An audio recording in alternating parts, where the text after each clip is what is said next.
What is up, you guys? This is Arnoldbless98, and here we have something a little different this time. Here we have a build that I did not make, and this is a model of Bumblebee from the Transformers War for Cybertron and Fall of Cybertron games. This is made by my friend Matt, or Anything But Yes. And if you don't know him, he is mostly on Instagram, but he makes some really impressive larger mech builds that are really detailed and much larger than what I usually do, as well as some architecture builds like some houses and things like that. And he's made a lot of the mechs from the Pacific Rim series, from the 2 movies and I think one of the TV shows. And yeah, not many people make stuff from Pacific Rim, so it's really impressive that he's able to crank out all these giant mechs, and they're very cool to see in person.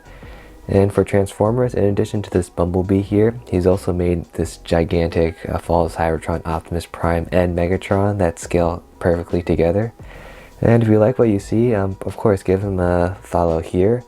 And if you have more questions about this build or any of his other builds, of course reach out to him on Instagram. Let's get right into the details. This guy unfortunately does not transform, but he makes up for it in terms of sheer detail and size. Spinning bee around here, the aesthetic of the Cybertronian designs of the game is captured really well here. There's a lot of bizarre angles and curves, and yeah, Matt did a really good job. The head is done nicely here using these tiles at an angle, which is fine because I don't mind techniques like that as long as they don't play into the structure. And the chest here is very well, the angles is really nice. And you can see some dark red peering through in some places to reflect the energon glow of the characters. And then you got the shoulders, and then the arms, of course, with this bulbous section with hands. And there's actually a lot of smaller mechanical detail down here. And then coming to the back here, I like the use of the microphone pieces and of course some more mechanical detail all around. And coming down to the legs here, this is one of my favorite parts of the design, where the wheel is actually stuck inside the leg, and he did that pretty well, trying to approximate the curved shape, as well as some of the angles you accomplish using these hinges. Articulation is pretty good. You got the head on a ball joint, you can look up and down and rotate here. And then for the shoulders, you got a big ball joint here, and you can move the shoulder pad out of the way for more movement here. And then the elbows are on this hinge system, and you can kind of get a bend at the bicep, though it's a little bit fragile.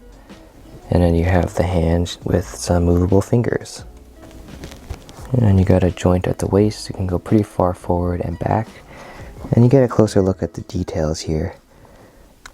And finally for the legs, you got a pretty good range of movement at the hips, and you can bend at the knee, and some rotation here, and then you get a little ankle tilt and some back and forward and back, and even a little toe bend.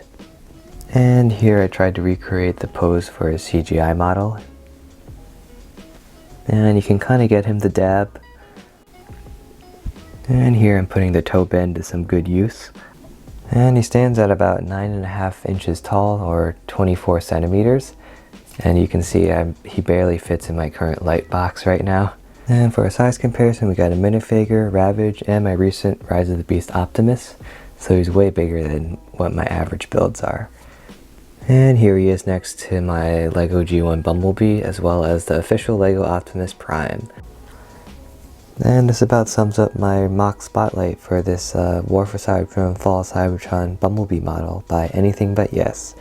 It is very impressive to see in person, and he did a really good job capturing all the angles of the design, and it's also extremely fun to pose.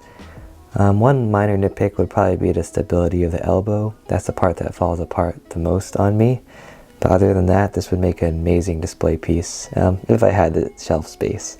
And once again, please give him a follow over on Instagram to see more of his amazing builds.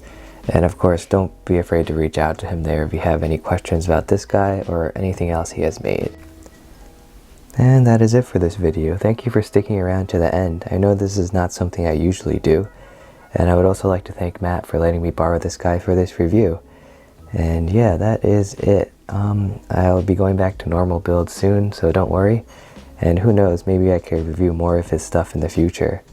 See you guys.